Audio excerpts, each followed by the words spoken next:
Welcome to my another new blog. তো কেমন আছেন সবাই?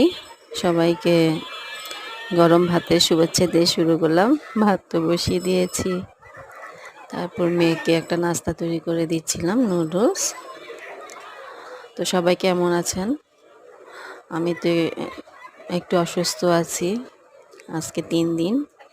শরীরটা খুব খারাপ, ভালো নেই। তো কাজ তো আর থেমে থাকা যায় না, রেখে দেওয়া যায় না। এই তো একটা মুরগি বের করে নিলাম, আস্ত একটা মুরগি রান্না করব।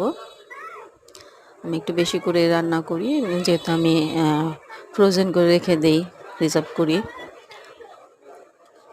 তো এই তো বরাবরের মতো আমি পেঁয়াজের সাথে চিকেনটাকে ভালো করে ভেজে নিব। এটাই আমি করি, ব্রয়লার মুরগি সবসময় আমি ভেজে নিয়ে তারপর রান্না করি, এতে খেতে এটা ভালো লাগে। তো ভালো করে ভেজে নিয়েছি পেঁয়াজের সাথে। তারপর যা যা দরকার সব রকম স্পাইসেস দিয়ে ভালো করে কষিয়ে নিলাম। কষিয়ে দেন পানি দিয়ে বসিয়ে দিব, আস্তে আস্তে হয়ে যাবে।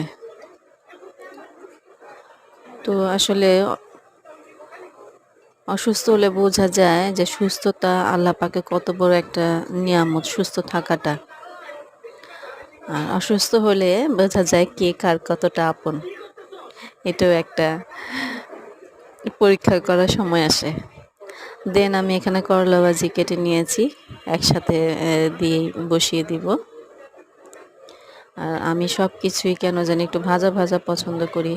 করলা ভাজিও আমি ওই যে কাঁচা কাঁচা থাকে ওটা প্রেফার করি না, আমি একটু ভাজা ভাজা করেই খাই। তো আল্লাহ পাকের কাছে দোয়া করি সবাই যে যেখানে আছেন সুস্থ থাকেন, রোগ বালাই থেকে আল্লাহ পাক সবাইকে হেফাজতে রাখুক। সবারই বাচ্চা কাচ্চা আছে, তো অসুস্থ হলে তো বাচ্চাদের কষ্ট হয়ে যায় বেশি।